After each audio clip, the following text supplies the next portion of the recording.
बिस्मिल्लाहिर्रहमानिर्रहीम। अस्सलाम वालेकुम नाज़रीन, मैं हूं आपका होस्ट अहमद फवाद। अहम खबरों के साथ आज की व्लॉग में आपकी खिदमत में हाजिर हुआ हूं। सबसे पहली बड़ी ब्रेकिंग न्यूज़ तो ये है कि अमेरिका ईरान जंग में ट्रंप को एक पहली लेकिन माइनर सी जो कामयाबी है ना, वो हासिल हुई है।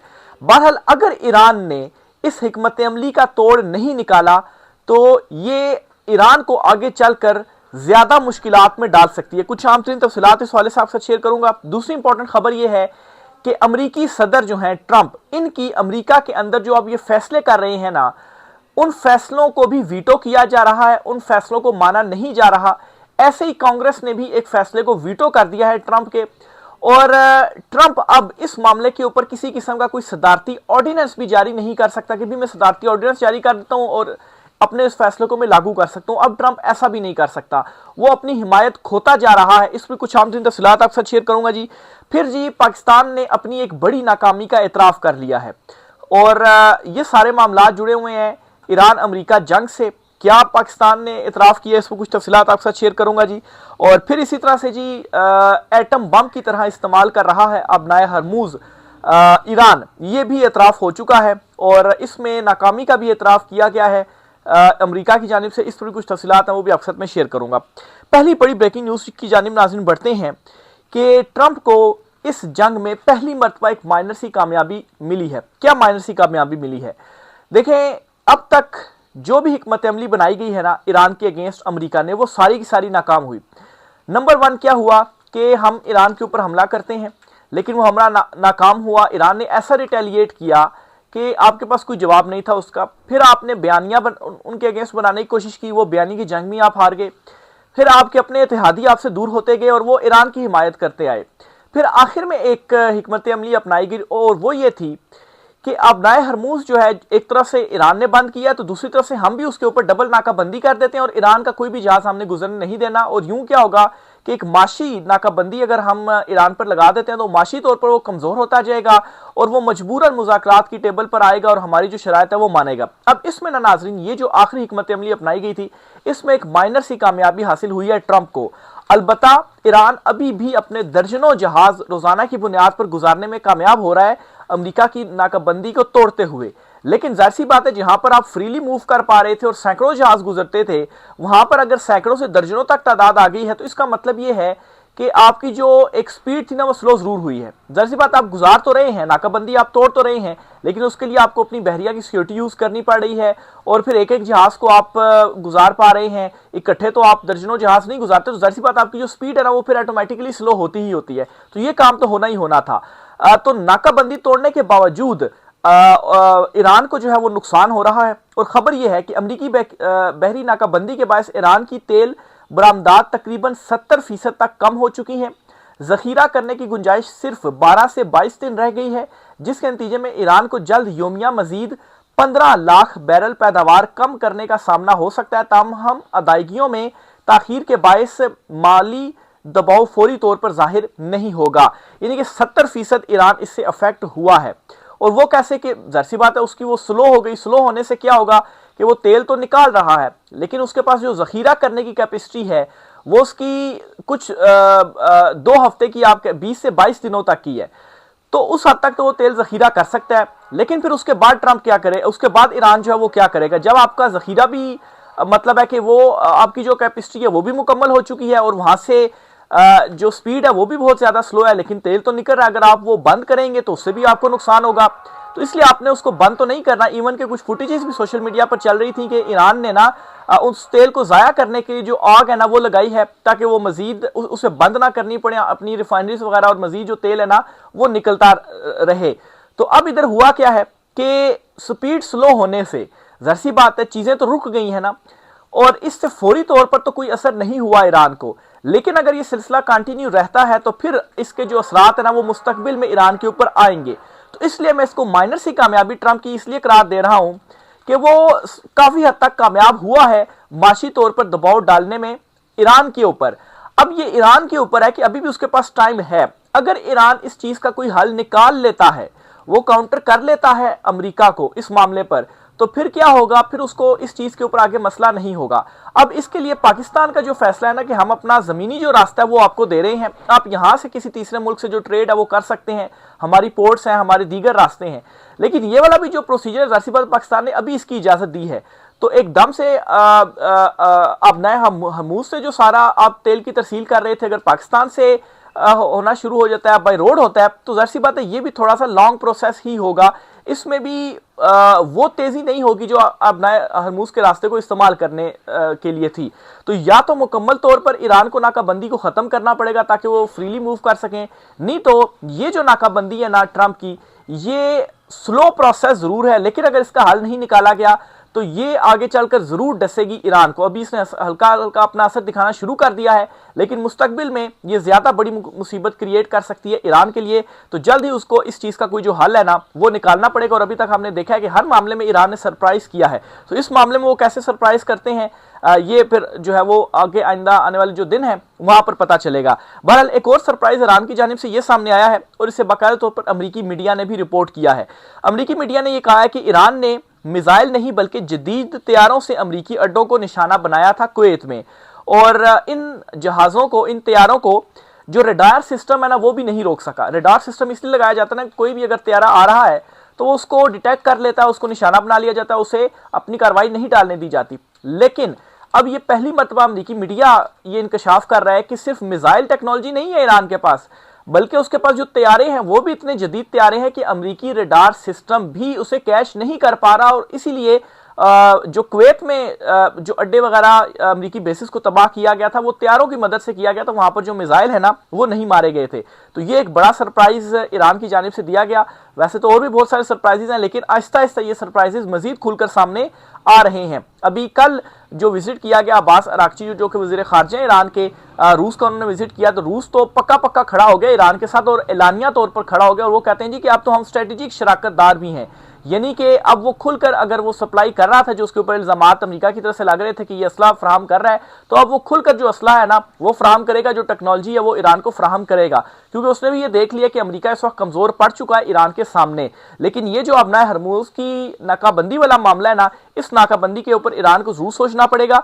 और इस पर ईरान के फौजी तर्जुमान जो है उन्होंने भी स्टेटमेंट दी है और उन्होंने भी बुध तक का टाइम दिया है कि अगर ये नाकाबंदी खत्म ना की गई तो फिर उसके बाद में क्या करूंगा, हम ये जो नाकाबंदी है इसे मुकम्मल तौर पर तोड़ेंगे और जो सीज फायर है वो खत्म करेंगे। तो अगर ईरान ये करने जा रहा है तो इसका मतलब भी यही है कि ये जो ट्रंप ने फैसला किया है ना ये हिट कर रहा है, और ईरान ने इसको काउंटर करने के लिए यही किया है जी कि अमेरिका की नाकाबंदी को यहाँ पर मुकम्मल तौर पर ख़त्म किया जाए। बहरहाल दूसरी तरफ अमेरिका ने भी खित्ते के अंदर अपनी मजीद जो कुव्वत है हथियारों की, तैयारों की और फौजी कुव्वत वो मुसलसल बढ़ाता जा रहा है। और शायद वो इसीलिए बढ़ा रहा है कि अगर ईरान की जानिब से इस मरतबा पहल की जाती है तो फिर उसके बाद हम भी उनको जवाब देंगे, और इस तरह से शायद वो ईरान के हवाले से भी एक बयानिया बनाने में भी कामयाब हो जाएं कि देखें इस मरतबा ईरान ने पहल किया, वो रास्ता नहीं खोल रहे हैं अब नए हरमुज का। तो ये एक डबल स्ट्रेटजी तो है ट्रंप की। बहरहाल ये कितनी हद तक कामयाब होती है ये आइंदा आने वाले दिनों में पता चलेगा, और ईरान इसको कैसे काउंटर करता है ये बहुत ज्यादा इंपॉर्टेंट है। दूसरी इंपॉर्टेंट खबर ये है जी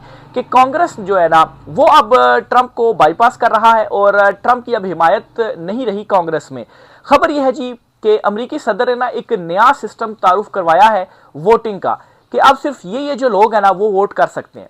मसला असल में यह है कि ट्रंप को मालूम है कि वो मिड टर्म इलेक्शन बुरी तरह हारने वाला है, तो वो कुछ ऐसा करना चाह रहा है जी कि बहुत सारे जो उसके हिमायती नहीं है वो बाहर ही रहे इलेक्शन से। अब उसने क्या एक नई जो कार्रवाई है वो डालने की जो कोशिश है वो की है। पहले तो मैं आपको उसकी कार्रवाई बताता हूँ, फिर कांग्रेस की चीजें आपके सामने रखता हूँ जी।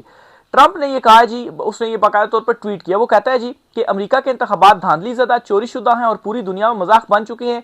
या तो हम इन्हें ठीक करेंगे वरना हमारे पास कोई मुल्क नहीं रहेगा। मैं तमाम रिपब्लिकन से कहता हूं कि वो दर्ज झैल नुकात के लिए लड़े। नंबर 1 ये कि तमाम वोटर्स के लिए वोटर शनाख्ती कार्ड ID दिखाना लाजमी होगा। वोट डालने के लिए हर वोटर को अपनी शहरियत का सबूत पेश करना होगा।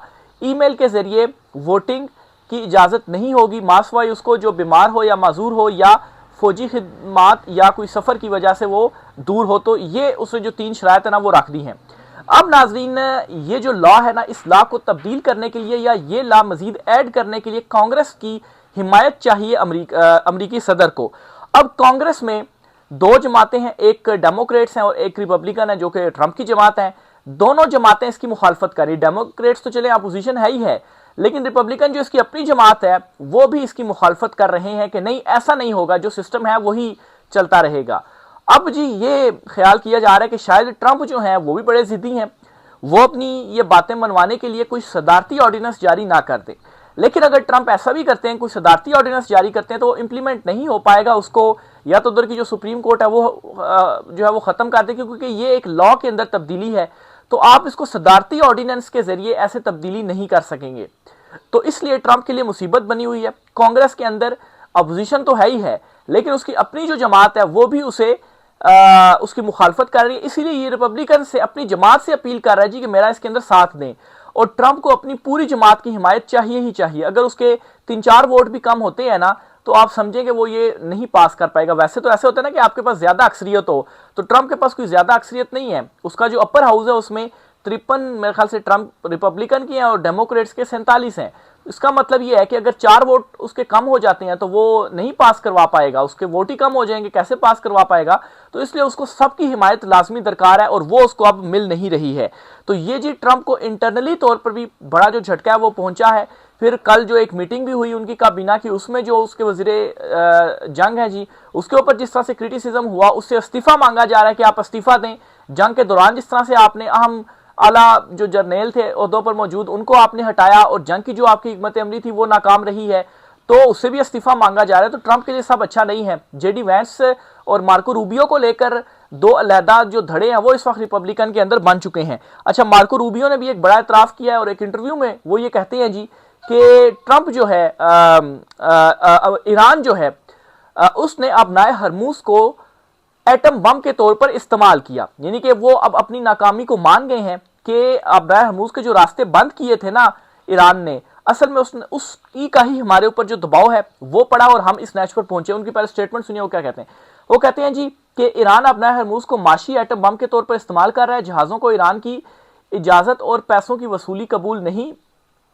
अमरीकी वज़ीर ख़ारजा ने ये इंटरव्यू फॉक्स न्यूज़ को इंटरव्यू में कहा कि ईरान के पास एटमी हथियार आ गए तो पूरे खित्ते पर अजारादारी कायम कर लेगा।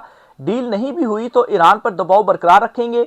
उन्होंने कहा कि ईरानी मुज़ाकरात को संजीदा करार देते हुए सख्त गिर अनासिर डील की राह में रुकावट हैं। अच्छा, मार्को रूबियो ने एक तो एतराफ़ कर रहे हैं जी कि माशी एटम बम गिराया, इसी वजह से हम अभी तक शिकस्त का हमें सामना करना पड़ा है, और दूसरा वो एक और बड़ा जो एतराफ़ है ना वो भी कर रहे हैं। और आखिर में वो ये बात करते हैं जी कि जो मुज़ाकरात है ना अभी तक हम तो संजीदा है, लेकिन ईरान का जो सख्त गिर मौक़िफ़ है उसकी वजह से ये मुज़ाकरात कामयाब नहीं हो रहे। अच्छा, सख्त गिर मौक़िफ़ किसका है? ईरान ने ना कल एक ऑफ़र की थी कि हम अपनाए हरमूज़ का रास्ता खोलने, या जो हमने नाकाबंदी की हुई है, जो हमने उसको रोका हुआ रास्ता बंद किया, और जो आपने नाकाबंदी की हुई है, हम सबसे पहले इस पर जो मुज़ाकरात है ना वो कर लेते हैं। ये कहा था कल ईरान ने एक ऑफ़र की थी अमरीका को। अब नाज़रीन, आप एक तरफ करार दे रहे हैं कि आप नए हरमूज माशी एटम बम गिरा रहे हैं, और वो सख्त गिर है, उनका मौक़िफ़ बहुत ज़्यादा सख्त है, तो वो उन्होंने लचक तो दिखा दी है।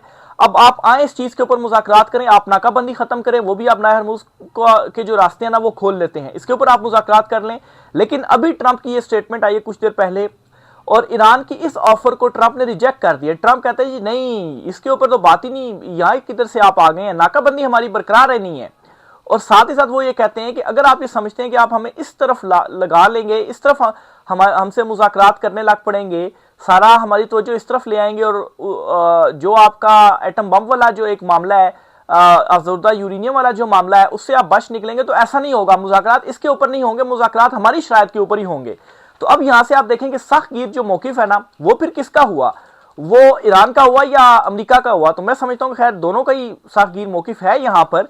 लेकिन ऐसा नहीं है कि ईरान की जानिब से लचक दिखाई नहीं गई, ईरान की जानिब से लचक दिखाई गई है। इवन कि उन्होंने पहले भी अपना हरमूज खोला था इस गारंटी पर जी कि ईरान जो अमेरिका जो है वो नाकाबंदी खत्म करेगा, लेकिन उनके खोलने के बावजूद अमेरिकी सदर ने स्टेटमेंट दी और कहा जी कि नहीं, हम नाकाबंदी खत्म नहीं करेंगे। तो फिर ज्यादा सख्त जो मौक़िफ़ है ना वो अमेरिका का ही है। तो अमेरिका को भी यहाँ पर जो लचक है ना वो बहरहाल दिखानी चाहिए। तो ये जी इस वक्त मामला चल रहे हैं, और बज़ाहिर अभी कोई इस तरह का नजर नहीं आ रहा कि इन दोनों के दरमियान जो मामलात है ना वो हल होंगे।